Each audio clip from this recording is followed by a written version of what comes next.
World public school Bharat के सर्वश्रेष्ठ स्कूलों में से एक।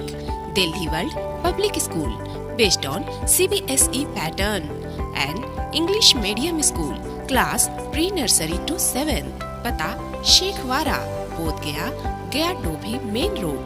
Our features world class infrastructure, experienced teachers. Hurry up, admission open.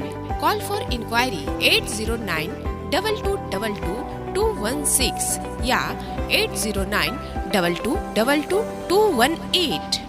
गया के BIT में भाई भारतीय मजदूर संघ की औद्योगिक इकाई, ऑल इंडिया ग्रामीण बैंक वर्कर्स ऑर्गेनाइजेशन एवं ऑल इंडिया ग्रामीण बैंक ऑफिसर्स ऑर्गेनाइजेशन का 15वां अखिल भारतीय संयुक्त त्रिवार्षिक अधिवेशन कल शनिवार से शुरू होगा, जो 2 दिनों तक चलेगी।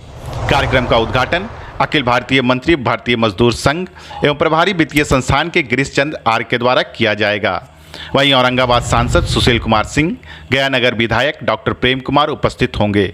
आयोजित 2 दिवसीय अधिवेशन में देश भर के 26 राज्य एवं 3 केंद्र शासित प्रदेशों में स्थित 43 क्षेत्रीय ग्रामीण बैंक से 696 जिले से लगभग 22,000 शाखाओं में कार्यरत कर्मचारी अधिकारी में से लगभग 400 प्रतिनिधि प्रतिभागी होंगे। अधिवेशन में ग्रामीण बैंक कर्मियों, लंबित मांगों, 43 क्षेत्रीय ग्रामीण बैंकों को सम्मिलित कर राष्ट्रीय ग्रामीण बैंक की स्थापना, पेंशन विसंगतियाँ, पेंशन टू ऑल समस्त ग्रामीण बैंक कर्मियों, VRS ऑप्टिस का कट ऑफ डेट, व्यावसायिक बैंकों के समान 15% के स्थान पर 30% फैमिली पेंशन, कंप्यूटर वेतन वृद्धि, उपार्जित अवकाश 270 दिवस सहित कई प्रस्तावों पर चर्चा की जाएगी। शुद्ध रूप से एक गैर राजनीतिक श्रम संघ है। सरकार और प्रबंधन के साथ में एक रेस्पॉन्सिव कॉर्पोरेशन की नीति के आधार पर काम करता है। जैसा व्यवहार सरकार और प्रबंधन का देश के उद्योग और मजदूरों के साथ रहता है, वैसा भारतीय मजदूर संघ का व्यवहार और आचरण सरकार और उद्योगों के साथ रहता है।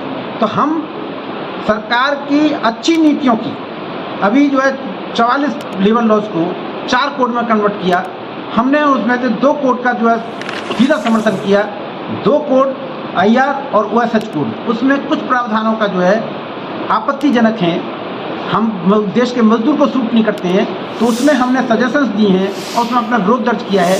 तो वो कोड ऑन सोशल सिक्योरिटी और कोड ऑन वेजेस, उसका हमने समर्थन किया है। तो हम रेस्पॉन्सिव कॉर्पोरेशन वाली ट्रेड यूनियन है, हम जेन्युइन ट्रेड यूनियन है। इसलिए जो है सरकार का जो प्राइवेटाइजेशन का मामला है, डिसइन्वेस्टमेंट का मामला पब्लिक सेक्टर का, वो आत्मघाती है। इसलिए हम सरकार को, ऐसा नहीं है, सरकार के साथ हमारा वार्तालाप भी चल रहा है, सरकार हमारी बात को भी सुन रही है, मगर यदि जो है उस पर निर्णय लेने से पहले सरकार ने जो है इसमें जो है अपना पक्ष हमारे सामने नहीं रखा और फिर भी जो है अड़ी रही।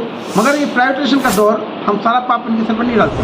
91 में जब LPG कल्चर आई, लिबरलाइजेशन, ग्लोबलाइजेशन, प्राइवेटाइजेशन, उस समय से ये दौर चल रहा है, मगर इन्होंने भी उसको रोका नहीं है। ये भी राष्ट्रवादी अपने आप को सरकार बोलती है, तो राष्ट्रवादी कहने के नाते जो राष्ट्र की रीढ़ की हड्डी है पब्लिक सेक्टर, उसको बचाने के लिए सरकार को भी सामने आना चाहिए। और सरकार सामने नहीं आती है तो भारतीय मजदूर संघ अपने बलबूते पर सरकार को आंदोलन के लिए आंदोलन करके ललकारेगी और सरकार को टेबल पर लाने के लिए मजबूर करेगी। मैं गिरीश आर्य। एक तो फैमिली पेंशन अभी वित्त मंत्री महोदया ने 15% से 30% की थी, ग्रामीण बैंक में वो लागू नहीं हुई है, वह लागू होनी चाहिए, नंबर 1। नंबर 2, यह जो विषय राष्ट्रीय ग्रामीण बैंक है, हम इतना ही स्मरण करना चाहते हैं कि भारतीय जनता पार्टी की कई राज्यों के मुख्यमंत्री वर्तमान में और 200 से अधिक सांसद जो हैं विपक्ष में रहते हुए संसद से सड़क तक इन्होंने गिरफ्तारियां दी हैं। संसदीय समिति की 4th report 1993, standing committee finance और संसदीय समिति की 55वीं रिपोर्ट अटल जी के समय में 2003 की, उसमें स्पष्ट रूप से कहा था भारतीय राष्ट्रीय ग्रामीण बैंक बनाएंगे।